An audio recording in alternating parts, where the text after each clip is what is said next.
नमस्कार विद्यार्थी मित्रांनो, मी पूनम कोचिंग सेंटरचा संचालक बागुल सर आपले बेसिक कन्सेप्ट ऑफ मॅथमॅटिक्सच्या जर्नीमध्ये स्वागत करीत आहोत. मागच्या लेक्चरपर्यंत आपण रूल्स ऑफ फ्रॅक्शन बघतोय आणि मागच्या लेक्चरपर्यंत आपण 5 रूल बघितले आहे. आज आपण शेवटचा रूल बघणार आहोत, तो म्हणजे रूल्स ऑफ फ्रॅक्शनचा 6वा रूल. आता तत्पूर्वी थोड्या बेसिक गोष्टी समजून घेऊयात. आता लक्षात घ्या बेसिक गोष्टी काय असतात. परत लक्षात घ्या, A/Bच्या फॉर्मॅटमध्ये हा फ्रॅक्शन असतो.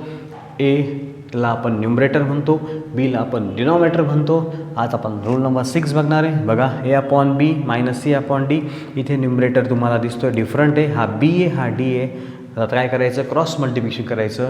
Aला Dने मल्टिप्लाय करायचं, मायनसचं साईन तसंच लिहायचं.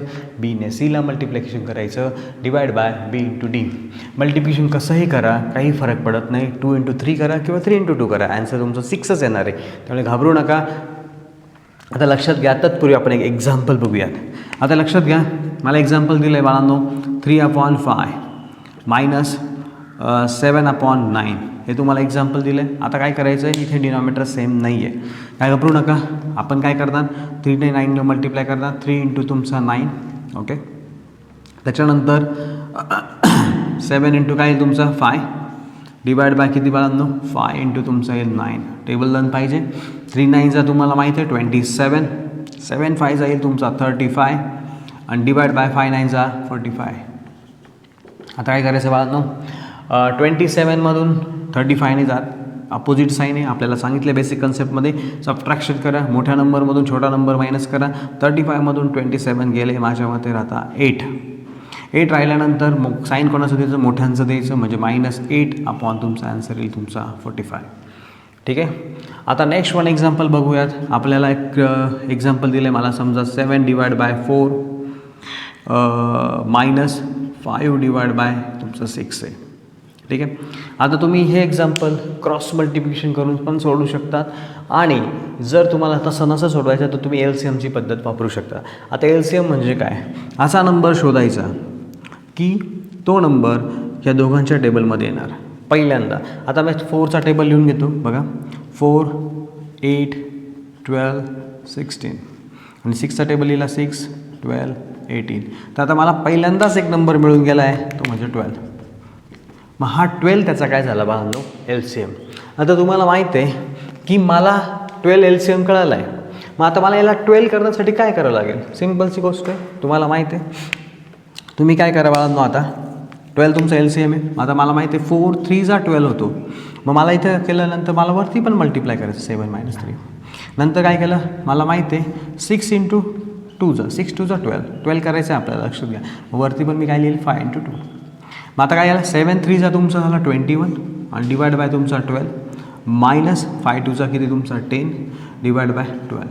आता बघा, सिम्पलची ट्रिक दिसते.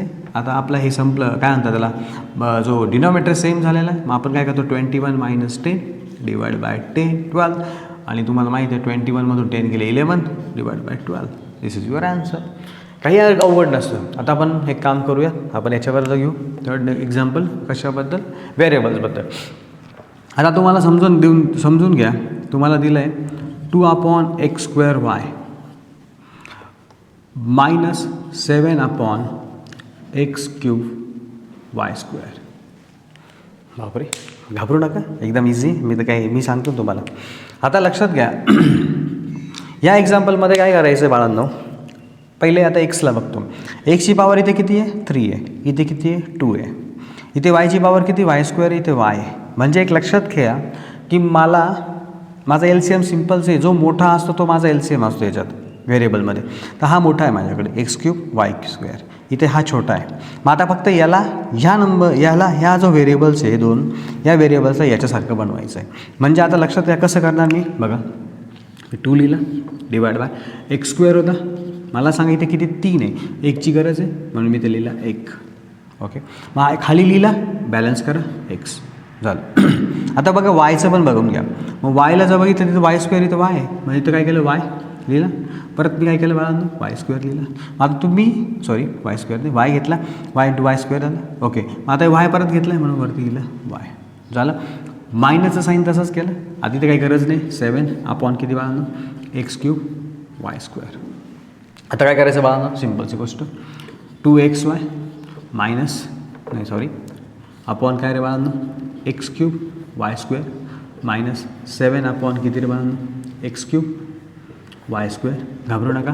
काय करायचं आता बघा डिनॉमिनेटर सेम झाला तुमचा. मग काय करायचं 2xy minus 7 divide by x cube Y square. This is your answer. It is very easy. काही घाबरू नका. काही अडचण आल्यास तुम्ही मला सांगू शकता. Okay next one is that question number 4 बघूया. कारण मला ट्रिग्नोमेट्री घेतल्याशिवाय मजा येणार नाही. त्यामुळे मी आता चौथं एक्झाम्पल हे ट्रिग्नोमेट्रीचं घेणार. बघा बाळांनो ट्रिग्नोमेट्री मला सगळ्यात फेवरेट आहे. त्यामुळे मी ट्रिग्नोमेट्री घेणारच. आता बघा मी थोडंसं ट्विस्टिंग एक्झाम्पल तयार करणार. बघा त्याचा नंबर आहे 4. आता बघा मला दिला आहे 7 tan स्क्वेअर थीटा इंटू तुमचा दिला आहे कॉस थीटा मायनस 8 दिला आहे मला tan theta into cos cube theta. आता जर नीट ऑब्झर्वेशन केलं आता काय करायचं मोठ्यांकडे बघायचं पहिले. मोठे नंबर्स कोण कोणी बघून घ्यायचं पहिले. जर मी मोठा नंबर बघितला ना बाळांनो लक्षात ठेवा इथे मला इथे tan थीटा देतो इथं स्क्वेअर आहे. म्हणजे इथे तुमचा एक नंबरला जर बघितला तर हा मोठा आहे आणि इकडे जर बघितलं तर हा मोठा आहे. घाबरू नका. आता एक लक्षात घ्या म्हणजे मला कॉस क्यूब थीटा याला बनवायचं आहे आणि याला बनवायचं आहे tan स्क्वेअर थीटा. काही घाबरू नका तसंच करत चला. मग आता बघा मग मी लिहिलेला 7 डिवाइड बाय इथे मला tan थीटा आहे त्यामुळे इथे काही गरज नाही म्हणून मी लिहिला tan स्क्वेअर थीटा. ठीक आहे. आता बघा इथे कॉस क्यूब थीटा आहे म्हणजे मला तुम्हाला 2ची गरज लागणार आहे म्हणून मी कॉस थीटा लिहिला. मग इथे लिहिला मी कॉस स्क्वेअर थीटा कारण मला कॉस क्यूब थीटा बनवायचं आहे. मग इथे मी पण बॅलन्स करणार कॉस स्क्वेअर थीटा. मी मायनसचं साईन लिहिलं कारण इथे मायनसची प्रोसेस आहे. ओके डिवाइड बाय 8 लिहिला. बघा tan लिहिला इथे tan स्क्वेअर थीटा आहे मला अजून एक टॅनची गरज आहे म्हणून tan थीटा इंटू मी tan थीटा लिहिला. ओके मग इथे लिहिला मी तुमचा tan थीटा. बघा बॅलन्स करणं गरज आहे मॅथ्समध्ये लक्षात ठेवा. आणि त्याच्यानंतर तुम्ही नीट बघा कॉस क्यूबला काही गरज नाही तो कॉस क्यूब थीटा तिकडे इथे बॅलन्स केलं त्यामुळे इथे गरज नाही आहे. इज इक्वल टू बघा काय आलं बाळांनो 7 कॉस स्क्वेअर थीटा सॉरी आता पहिले हे करून घेऊ. त्याच्यानंतर तुमचं येईल tan square theta cos theta into काय तुमचा कॉस क्यूब थीटा मायनसचं साईन. तसंच तुमचं येईल 8 tan theta divide by tan square theta नंतर येईल तुमचा कॉस क्यूब थीटा. इथे तुमचा डिनॉमिनेटर सारखा झालेला आहे हे बघा बघून घ्या. झाला आहे मग काय करा 7 कॉस स्क्वेअर थीटा मायनस तुमचा 8 tan थीटा डिवाइड बाय तुमचा येईल tan स्क्वेअर थीटा इंटू किती कॉस क्यूब थीटा.